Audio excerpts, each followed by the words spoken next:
दोस्तों आइए बात करेंगे इस वीडियो के अंदर कि अख्तरुल ईमान जो कि बिहार के प्रदेश अध्यक्ष है एमआईएम पार्टी की जानिब से, उन्होंने एक आंकड़ा शेयर किया है, उन्होंने एक डेटा जो है वो शेयर किया है और उससे साफ पता चल रहा है कि एमआईएम का फोकस इन 4 लोकसभा सीट पर है बिहार के अंदर। हम आपको बता दें कि वो आंकड़े क्या है, वो डाटा क्या है, पहले एक झलक देखते हैं। दोस्तों इन्होंने क्या कहा है, इन्होंने ट्विटर के माध्यम से जो है एक ज़बरदस्त जो है एक आंकड़े को रिट्वीट किया है अख्तरुल ईमान साहब ने। उन्होंने कहा है कि स्वागत नहीं करोगे हमारा, 2024 लोकसभा चुनाव की जो होगा उसकी खिदमत में हम आ रहे हैं। और 4 जो है लोकसभा सीट को भी मेंशन किया है। वो कौन कौन से है एक झलक देखते हैं और उसका मुस्लिम परसेंटेज या मुस्लिम वोट जो है वो भी उन्होंने परसेंटेज को जो है मेंशन किया है। किशनगंज के बारे में बताया है, कटिहार के बारे में बताया है, पूर्णिया के बारे में और अररिया के बारे में। यानी कि ये 4 लोकसभा सीट को जो है मेंशन किया है। और इन 4 लोकसभा सीट की अगर बात की जाए तो किशनगंज के अंदर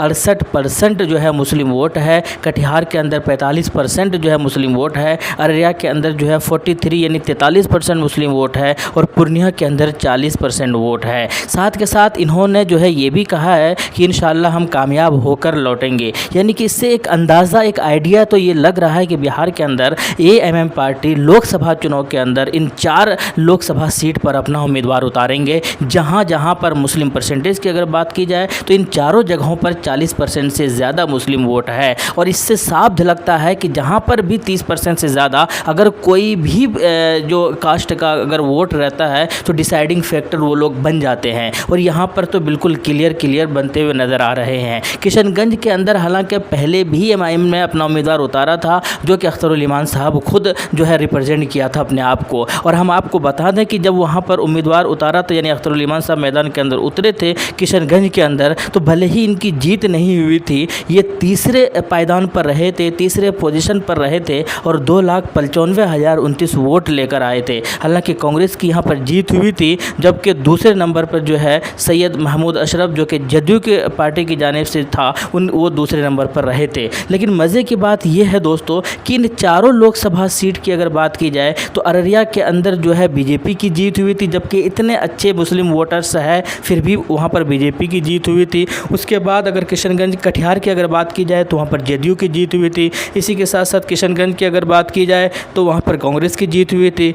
इसके साथ पूर्णिया की अगर बात की जाए तो वहाँ पर जदयू की जीत हुई थी। तो इन चारों ही लोकसभा सीट पर जो है पिछले बार इन चारों में से 2 पर जदयू की जीत हुई थी और 1 पर कांग्रेस की और 1 पर बीजेपी की। लेकिन इस बार की बात क्या है, इस बार ये चारों लोकसभा सीट एमआईएम के नज़र में है और इनके ऊपर मेहनत भी कर रहे हैं। हालांकि अभी हाल ही में ये बातें भी निकल कर आई थी कि वारिस पठान साहब जो है हो सकते हैं आपको पूर्णिया लोकसभा सीट से जो है उम्मीदवार बनते हुए नज़र आए। इसी के साथ साथ और भी गुजारिश किया था कि कुछ अच्छे उम्मीदवार जो हैं कटिहार और अररिया से आपको एमआईएम को रिप्रेजेंट करते हुए नज़र आएंगे। तो लेकिन इसमें से एक सीट तो फिक्स है किशनगंज की, जहाँ से अख्तरुल ईमान पिछले बार तीसरे नंबर पर रहे थे। वो चाहेंगे और ऐसे लोगों का मानना है, सर्वे ऐसे आंकड़े बता रहे हैं कि वो जो है वहाँ से जीत हासिल कर सकते हैं, जहाँ पर मुस्लिम वोट 68% है। अब ये देखना है कि इन चारों में से जो टोटल बिहार के अंदर लोकसभा सीट की अगर बात की जाए तो 40 लोकसभा सीट है बिहार के अंदर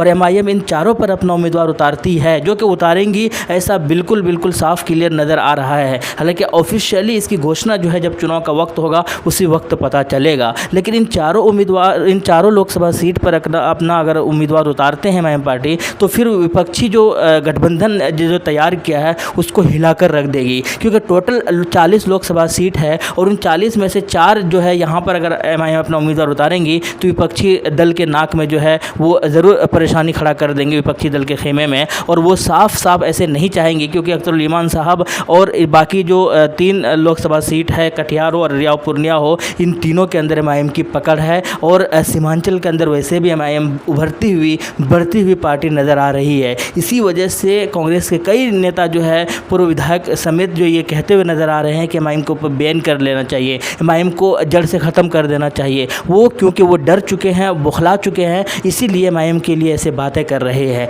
लेकिन एमआईएम को गठबंधन के अंदर शामिल नहीं किया गया है। ये हालांकि ऐसा अभी तक तो ऐसा ही है, लेकिन विपक्षी दल के कुछ नेता ज़रूर ये कह रहे हैं कि जैसे जैसे चुनाव का वक्त होगा, लोकसभा चुनाव का टाइम आएगा, हम एमआईएम को भी अपने इस विपक्षी दल के अंदर शामिल कर लेंगे। लड़ेंगे। ऐसे उत्तर प्रदेश के जो एक नेता है, एक समाजवादी पार्टी के एक एमपी है एसटी हसन साहब, उन्होंने ऐसा बयान दिया था और काफ़ी सुर्खियां भी बटोरी थी कि अभी भले ही मायावती और असदुद्दीन ओवैसी साहब की पार्टी को हमने शामिल नहीं किया है, लेकिन जैसे जैसे चुनाव का वक्त आएगा इनको भी शामिल कर लेंगे।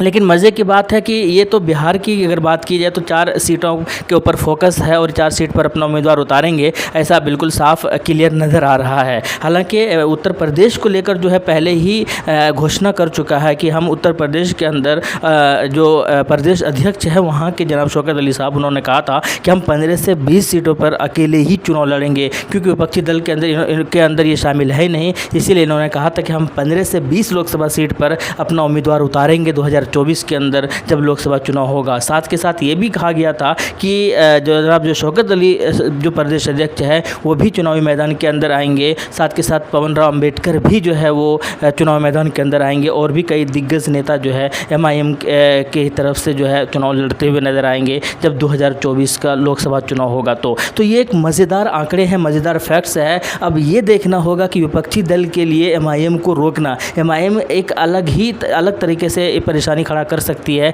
खास करके विपक्षी दल को। हालांकि भला ही पूरे देश के अंदर ना ही सही, लेकिन उत्तर प्रदेश के कुछ 10-12 सीटों पर या बिहार के अंदर ये 4-5 लोकसभा सीट पर, इसी तरीके से हैदराबाद में तो है ही है, महाराष्ट्र के अंदर जो है कई सारे सीटों पर उम्मीदवार उतारेंगे वहाँ पर, तो जहाँ गुजरात के अंदर, तो जहाँ पर MIM की पकड़ मजबूत है वहाँ पर MIM अच्छी खासी परेशानी खड़ा कर सकती है विपक्षी दल के नेताओं के लिए या विपक्षी दल के खेमे में। अब ये देखना बड़ा इंटरेस्टिंग होगा कि क्या चुनाव के वक्त या लोकसभा चुनाव का जब घोषणा होगा या उस वक्त जब प्लॉटिंग कर रहे होंगे, जब उम्मीदवारों को घोषणा कर रहे होंगे, जब सीटों का बंटवारा कर रहे होंगे, तो क्या उस वक्त MIM को भी कंसीडर करेंगे हिकमत को फॉलो करते हुए, या फिर मजबूरी ही सही, मजबूरी को देखते हुए कि MIM के बगैर शायद नुकसान पहुंचा सकते हैं MIM की पार्टी, तो विपक्षी दल के अंदर शामिल करेंगे या नहीं करेंगे तो आने वाले वक्त में ही पता चलेगा। लेकिन इससे साफ पता चल रहा है कि एक अच्छी खासी सरदर्दी जो है वो दे सकती है MIM की पार्टी